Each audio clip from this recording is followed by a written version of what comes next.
Hey guys, welcome back. आज बारी है एक नए प्रोडक्ट के रिव्यू करने की। तो एज ऑलवेज जो भी प्रोडक्ट मैं आपको दिखाता हूं तो डेफिनेटली उसको मैं काफ़ी लंबे समय तक यूज़ करता हूं, डिफरेंट तरह के डिशेस ट्राई करता हूं जो पॉसिबल हो सकते हैं। तो आपके सामने ये देख सकते हैं, ये है मियर ब्रांड की एक स्टेनलेस कढ़ाई। तो पास में हमने काफ़ी अच्छे ब्रांड्स देखे हैं, तो आज हम सिर्फ इसी ब्रांड पर फोकस करेंगे। फ्यूचर में हम डिफरेंट कंपेरिजन देखते हैं डिफरेंट ब्रांड्स के बीच में।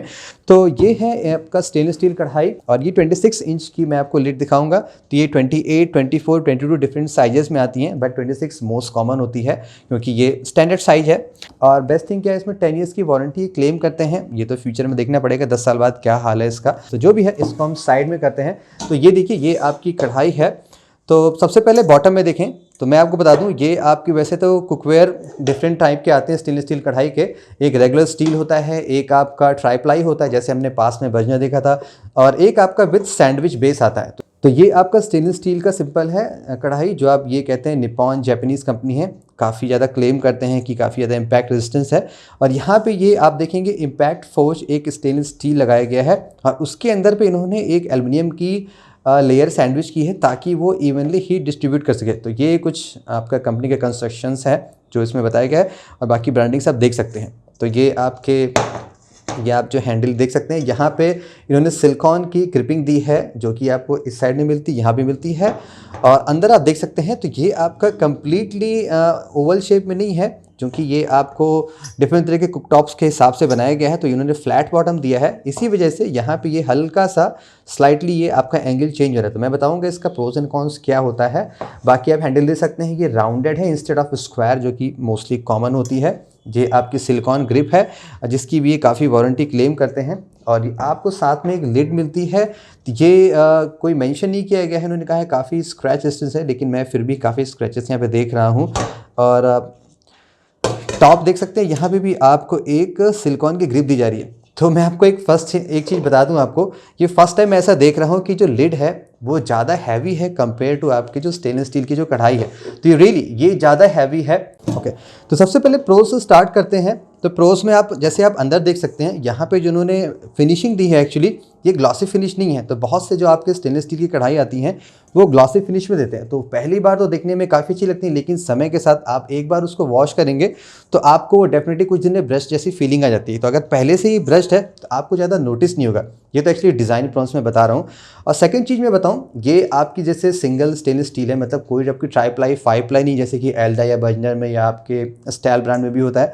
तो इसके दो प्रोज एंड कॉन्स हैं। तो अभी मैं प्रोज बताता हूँ। तो अब चूंकि ये सिंगल स्टेनलेस स्टील है तो ये थोड़ी सी थिन होगी। तो अगर आप इसमें कॉन्स्टेंटली कुक करते हैं, मतलब कोई भी चीज़ आप बना रहे हैं, आप उसको लगातार उसको चलाते रहते हैं स्पैचुला से, तो उसमें क्या होगा, आपका चीज़ जल्दी कुक हो जाता है क्योंकि ये सिंगल है तो जल्दी हीट अप हो जाती है। इवन तो ये क्लेम करती है इवनली आपका हीट डिस्ट्रीब्यूट होता है, तो वो तो चेक करना पॉसिबल नहीं है। बट फिर भी जहाँ तक मैंने देखा है इसमें कुक करके, जैसे कि मैंने आपको खोया बनाया है इसमें, तो अर्लियर में जैसे दूसरी कढ़ाई में बनाता था तो खोया जनरली वाइट निकलता था, लेकिन इसमें जब मैंने बनाया हल्का सा वो ब्राउन सा हो गया सेम टाइम पे। मतलब ये मैंने नोटिस किया है कि लगातार चलाया तो थोड़ा सा इसमें ब्राउन हो गया। ये इसमें एक मुझे बेनिफिट लगा। तो इसी वजह से खाना थोड़ा सा इसमें जल्दी बन जाता है। सेकंड बेनिफिट क्या है, यहाँ पे जो आप देख सकते हैं हैंडल है, हैंडल में सिलिकॉन की ग्रिप दी जा रही है। तो अभी तो विंटर से यहाँ पे ऑलमोस्ट आप जानते हैं दिल्ली में जैसे 5 डिग्री 10 डिग्री से जा रहा है, तो अभी तो ज़्यादा हीट में नोटिस नहीं कर पा रहा हूँ। जनरली 24 डिग्री तक हो पा रहा है अगर आप हाफ एन आवर 1 आवर तक कोई भी चीज़ बनाते हैं इसमें। तो ये यहाँ पे इतना 24 डिग्री हो जाता है, लेकिन फिर भी सिलिकॉन होने की वजह से अगर आप इसको ऐसे उठाते हैं आइदर वे, तो आप इजीली इसको लिफ्ट भी कर लेंगे तो ये जितना भी गर्म हो जाएगा। तो ये इसमें बेनिफिट लगता है। तो डिफरेंट ब्रांड्स में ये चीज़ नहीं दी गई है, तो ये इसमें एक एडवांटेज है। अब इसकी ड्यूरेबिलिटी मैं चेक नहीं किया क्योंकि मैं ऑलवेज 3 वीक से यूज़ कर रहा हूँ। तो फिलहाल 10 ईयर्स की वारंटी कंपनी देती है। कोई भी मैन्युफैक्चरिंग डिफेक्ट हो तो आप इसको चेंज करा सकते हैं as claim by the company. अब एक और प्रोज में बताऊँ आपका जो मुझे लगा, जैसे कि लिड मैंने कहा काफ़ी हैवी, लेकिन अब चूंकि ये ट्रांसपेरेंट है, सबसे पहली चीज़ ये बेनिफिट है, आप इसमें सी थ्रू कर सकते हैं कि जैसे कि इसमें आप क्लियरली देख लेंगे कितना आपका पानी ग्रेवी कितना ड्राई हो गया कितना नहीं हुआ। लेकिन इसमें कॉन्स भी है, वो मैं आगे कवर करता हूँ।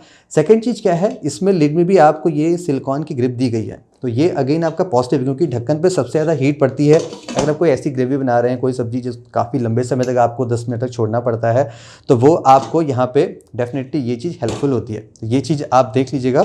और एक और बेनिफिट इस कंस्ट्रक्शन में ये बताऊँ, चूँकि इसमें आपको कोई होल नहीं दिख रहा है, तो ज़्यादातर जो भी स्टीम होती है वो आपकी अंदर ही कलेक्ट रहती है, तो उससे थोड़ी चीज़ें जल्दी कुक होती हैं। ये भी एक बेनिफिट है। सेकंड क्या है, जो ग्लास होता है वो मेटल से आपका लेस हीट कंडक्टिव होता है, तो हीट ज़्यादा अंडर मेंटेन रहती है, तो इसी वजह से मुझे लगता है कि थोड़ा सा कुकिंग इसमें फास्टर हो जाती है। तो कॉन्स में सबसे पहली चीज़, अब चूंकि ये थिन है, ट्राईप्लाई नहीं है, तो जहाँ तक मैंने देखा है अगर आप 4 से 5 मिनट या मैक्सिमम 10 मिनट तक के लिए कोई चीज़ में छोड़ देते हैं तो वो बहुत जल्दी यहाँ पर स्टिक हो जाती है। ये चीज़ आपको देखनी पड़ेगी, क्योंकि अदरवाइज़ ये स्टेनलेस स्टील का एक्चुअली एक प्रॉब्लम है। प्रॉब्लम क्या है, आप लिमिटेशन कह सकते हैं। तो अगर आप स्टेनलेस स्टील में कुकिंग करना चाहते हैं तो आपको कॉन्स्टेंटली जो भी खाना बना रहे हैं उसको आपको चलाना पड़ेगा। डिफरेंट तरह के स्पैचुला आप इसमें यूज़ कर सकते हैं, लेकिन एक ड्रॉबैक मैं बताऊँ आपको इसमें, जैसे आप देख सकते हैं यहाँ पे मैंने बताया था, ये आपका टोटल राउंडेड नहीं है, हल्का सा यहाँ पे एंगल चेंज हो रहा है। तो वैसे तो आप ये स्टेनलेस स्टील के स्पैचुला से कंपैटिबल है, लेकिन आप जैसे ऐसे चलाते हैं यहाँ पे, तो ये देखेंगे कि जैसे यहाँ पे ये बॉर्डर्स में चीज़ें चिपक जाती हैं, तो उसको आपको कुछ डिफरेंट तरह के, जैसे कि सिलिकॉन के स्पैचुला आपको यूज़ करने पड़ेंगे, या आप अगर राउंडेड स्पैचुला यूज़ करते हैं तो वहाँ पे भी प्रॉब्लम है। तो आपको कुछ इस डिज़ाइन का स्पैचुला यूज़ करना पड़ेगा जो हल्का सा शार्प होने से, ताकि आप इजीली यहाँ से जो भी चीज़ चिपक रही है उसको निकाल सकें। इस लिड में एक ड्रॉबैक ये भी है कि इसमें आपको कोई होल नहीं दिया रहा है। तो होता क्या है, जैसे कुछ करीज़ में आपको, जैसे टोमेटो आप यूज़ करते हैं तो आपको ढकना पड़ता है ताकि वो स्टीम से कुक हो जाए, लेकिन इसमें कोई होल नहीं है, तो जो भी पानी आपका इवेपोरेट होता है वो फाइनली इसमें दोबारा चला जाता है। और बाकी मैं आपको बता दूं फाइनल समरी में, जैसे मैंने फिर से बताया कि स्टेनलेस स्टील अगर आप यूज़ करते हैं तो आपको ऑयल थोड़ा सा ज़्यादा यूज़ करना पड़ेगा। ये नॉन स्टिक नहीं है कि इसमें खाना स्टिक नहीं करेगा, थोड़ा सा आप ज़्यादा ऑयल यूज़ करिए, बाकी आपको लगातार इसको चलाना पड़ेगा। ये किसी भी स्टेनलेस स्टील कुकर में आप यूज़ करेंगे तो ये आपको बात ध्यान रखनी पड़ेगी, आप इसको चला के छोड़ नहीं सकते। तो ये तो कुछ मेन चीज़ें मैंने नोटिस की, बाकी और भी माइनर चीज़ें हो सकती हैं जो मैं कवर नहीं किया हूँ, maybe I forgot. So anyway guys, ये था आपका मेयर स्टेनलेस स्टील कढ़ाई का रिव्यू। तो फाइनल वर्डिक्ट की बात करें और ब्रांड से कंपैरिजन करें तो इसका प्राइस थोड़ा सा ज़्यादा मुझे लगा है। कुछ प्रोज भी है, कुछ कॉन्स भी हैं, बाकी ये चीज़ आप पे डिपेंड करती है कि आपके घर में, आपके लोकेशन में आप किस तरह की चीज़ ज़्यादा कुक की जाती हैं, जैसी बनाई जाती हैं, उसके हिसाब से वेरी करता है। अगर आप ऐसी चीज़ चाहते हैं जिसमें आपको सी थ्रू करना, तो ऑब्वियसली आपको ये चीज़ मिल रही है। आपको भारी लीड चाहिए, वो आपको मिल रही है।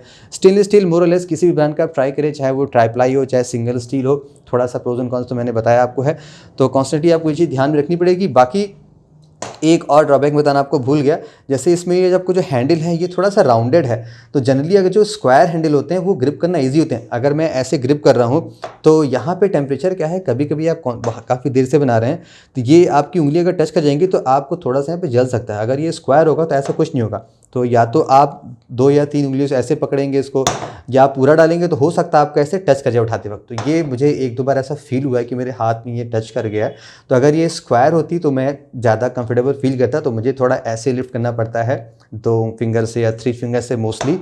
सो एनीवे गाइस, ये था मेयर स्टेनलेस स्टील कढ़ाई का रिव्यू। फिर भी आपको कोई कंसर्न, क्वेरीज लगती है, कोई सजेशन है, डेफिनेटली आप मुझे कमेंट में बता सकते हैं। तो बहुत बहुत शुक्रिया गाइस इस वीडियो को देखने का। नमस्ते and have a great day.